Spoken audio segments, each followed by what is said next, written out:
এবারের যেন খেলাটা ওনার পক্ষে মানে চেনা মাঠে হচ্ছে না। উনি এই এফআইআরটাও কিন্তু করতে রাজি হননি। বিদেশি নাগরিকদের নাম ঢোকানোর খেলায় মেতেছেন এবং সেই কাজ যারা করবে তাদেরকে উনি নাকি প্রমোশন দেবে।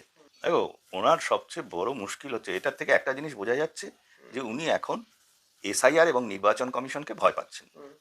অন্য অন্য বছর চেঁচামেচি, মেলোড্রামা, তারপরে অসুস্থতার অভিনয়, মানে পা ভাঙা থেকে মাথা ভাঙা সব কিছুই করেছেন।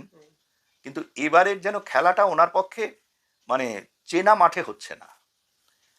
আর ওনাদের দেখো, একজন মানুষ যখন কথা বলবেন তার যে মানে সংস্কৃতি, শিক্ষা দীক্ষা, রুচি, এগুলো সব প্রকাশ পায়। উনি যেই শিক্ষা দীক্ষা রুচি ওনার যেমন, সংস্কৃতি যেমন, সেইভাবে করেন। আর পশ্চিমবঙ্গের ব্যাপারটা হচ্ছে, পশ্চিমবঙ্গে এখন এমন একটা স্বৈরতন্ত্রী প্রশাসন চলছে যে এখানকার সংবাদ মাধ্যম থেকেও কিন্তু সচরাচর আমরা সঠিক জিনিসটা আমাদেরকে চয়ন করতে হয় কষ্ট করে, না হলে সেটা বোঝা যায় না। তোমাদের এই সোশ্যাল মিডিয়ার দৌলতে তাও কিছু কিছু জিনিস বেরিয়ে আসে। যেমন ধরো, উনি এই যে বললেন কথাগুলো যে এফআইআর অনেক আছে, আসলে ক্রিমিনালরা কখনো এফআইআর কে ভয় পায় না।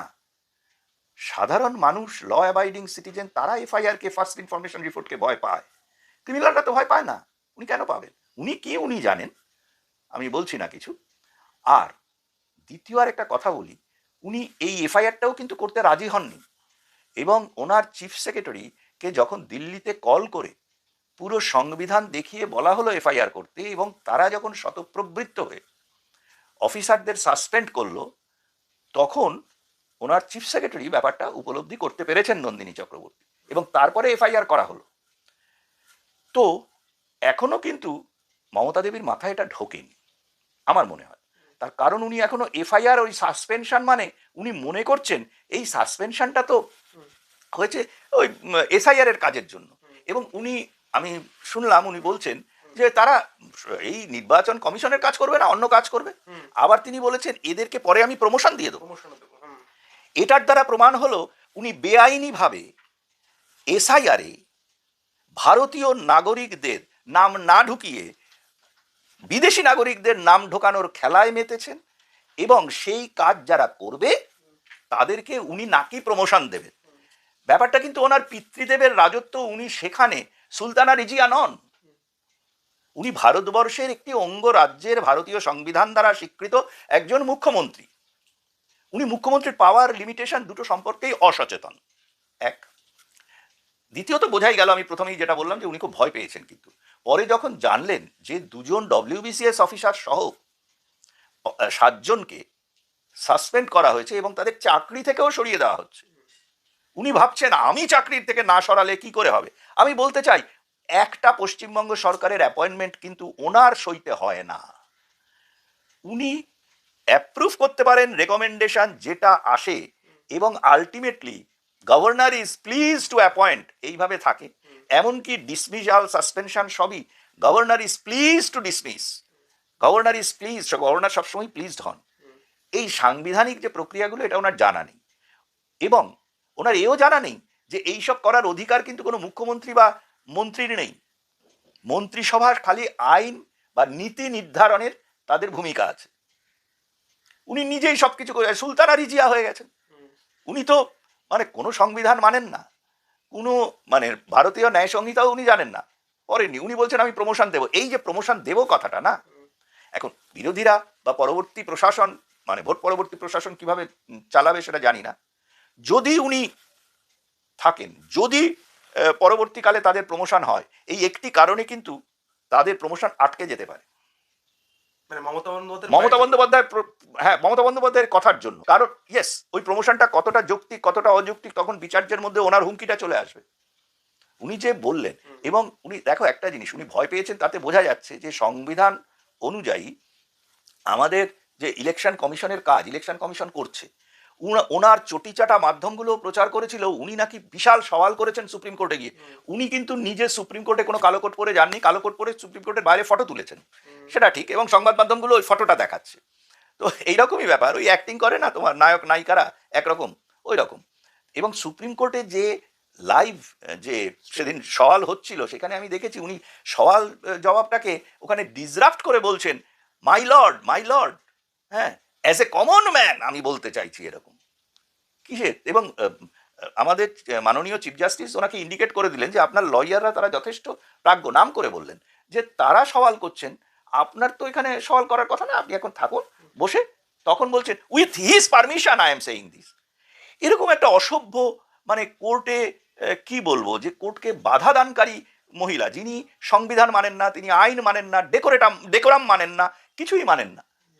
এমতাবস্থায় একটাই কিন্তু সন্দেহ রয়ে যায় যে এসআইআর অনুযায়ী, যেটা সুপ্রিম কোর্টও বলে দিয়েছে, যে নাগরিকত্ব কি আমরা যাচাই করবো নাকি, এদের যেন তেন প্রকারেণ আবদার এটা করতে হবে, না হলে এই করব ওই করব। উনি নিজেকে 440 বলছেন, আরে 440-এর বাবা 880-ও তো আছে। যখন দুটো ট্যাঙ্ক বেরোবে তখন উনি এবং ওনার ভাইপো এই দুজনকে কিন্তু খুঁজে পাওয়া যাবে না পশ্চিমবঙ্গে, তার আগেই ভেঙে গেছে। আমি জানি না, মানে যদি উনি এইরকম ভাবে ভারত সরকার এবং ভারতীয় সংবিধানের বিরুদ্ধে যুদ্ধে নামেন, তাহলে তো সেই জায়গাতে মানে যেতেই হবে ভারতকে।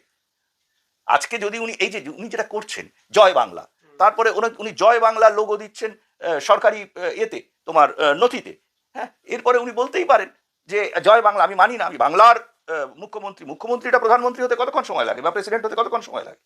উনি তো কোনো নিয়ম মেনে, দেখো এসআইআর বিভিন্ন রাজ্যে হয়েছে, ভবিষ্যতেও হবে।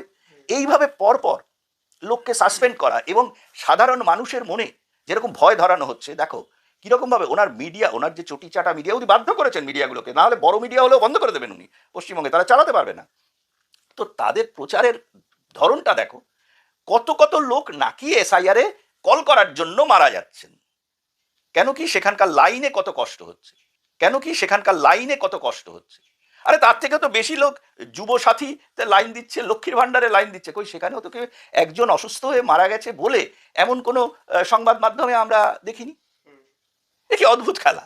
পশ্চিমবঙ্গের মানুষকে কি এতটাই স্টুপিড ভাবা হচ্ছে? আর দ্বিতীয় হচ্ছে, বারবার উনি দোষ দিচ্ছেন যে ওই মানে নির্বাচন কমিশনকে, কিন্তু নির্বাচন কমিশনের হয়ে কারা কাজ করছেন? মমতা ব্যানার্জির সরকারের পাঠিয়ে দেওয়া লোকজনরা, এবং তাদের থেকে ধরা পড়ছে যে তারা কিভাবে নির্বাচন কমিশনের যে বক্তব্য সেটাকে অমান্য করে বিদেশি নাগরিকদের ঢোকাচ্ছেন আর দেশের নাগরিকদের বাদ দিচ্ছেন। এটা তো মমতা ব্যানার্জির লোক এবং তার প্রশাসনের লোক, এবং তাদের কাজ নিয়ে মমতা ব্যানার্জি দোষ দিচ্ছেন গণেশ কুমার এবং আমাদের নির্বাচন কমিশনকে। এ তো অদ্ভুত। পশ্চিমবঙ্গের মানুষের ক্ষিপ্ত হওয়া উচিত এই ভদ্রমহিলার ওপর, যিনি বেআইনিভাবে চাইছেন যে ভারতের বাইরের মানুষদেরকে ভোটার করে এইখানে তিনি তার মৌরুষিপাটটা জাগিয়ে রাখবেন, এবং এটাকে জয় বাংলা বলে তিনি একটি গ্রেটার বাংলার পরিকল্পনা করেছেন। সেই পরিকল্পনাকে রূপায়ণ করার জন্য ইলেকশন কমিশন তাকে সাথ দেবে। এইটা না হলেই তিনি নিজে 440 ভোল্ট 80 ভোল্ট কত কিছু বলতে থাকেন, উল্টো পাল্টা কথা বলেন, গালাগাল করেন, নাম বিকৃত করে বলেন। ওনার নাম বিকৃত করে তো কেউ বলে না। আসলে বিলো দ্য বেল্ট ছাড়া হিট করার মতো উনি বিরোধীদের কোনো, ওনার বিরোধীদের জায়গা কোনো খুঁজে পাচ্ছে না। ওনার ইন্টারেস্টে, অবশ্যই অসৎ ইন্টারেস্ট বা বেআইনি ইন্টারেস্ট, সেগুলোতে আঘাত পড়লেই উনি ক্ষিপ্ত হয়ে গিয়ে এইসব অসামাজিক এবং অসাংবিধানিক কথাবার্তা বলেন। না, এগুলো তো অ্যাক্টিং, এবং তাতে আমি তো এটাই বলছি যে যারা ইলেকশন কমিশনের কাজকর্মে ক্ষিপ্ত হচ্ছেন সাধারণ মানুষ, তাদের এটা বোঝা উচিত যে তাদেরকে যে হ্যারাস করছেন সেটা মমতা ব্যানার্জি এবং তার দলবল বিশেষ স্বার্থে তাদেরকে এটা করছেন। এবং যে লোকগুলো, সে আপনার যেই হোক না কেন, অবজারভারই হোক আর আপনার কি বলে বিএলও, এই আর সব তো মমতা ব্যানার্জির সাপ্লাই করা লোক। মমতা ব্যানার্জির সাপ্লাই করার লোকের রেসপন্সিবিলিটি কি ইলেকশন কমিশনকে নিতে হবে। ইলেকশন কমিশন রুল ঠিক করে দিয়েছে, ইলেকশন কমিশন নিয়ম ঠিক করে দিয়েছে, এবং সেটা ইলেকশন কমিশনের পুরো এখতিয়ার আছে, সেটা সুপ্রিম কোর্টও জানিয়ে দিয়েছে, সেখানে কিছু করতে পারছে না। সেই জন্য মিডিয়াকে দিয়ে নাটক করানো, নিজে এরকম কুৎসিত মেলোড্রামাটিক নাটক করে চলেছেন।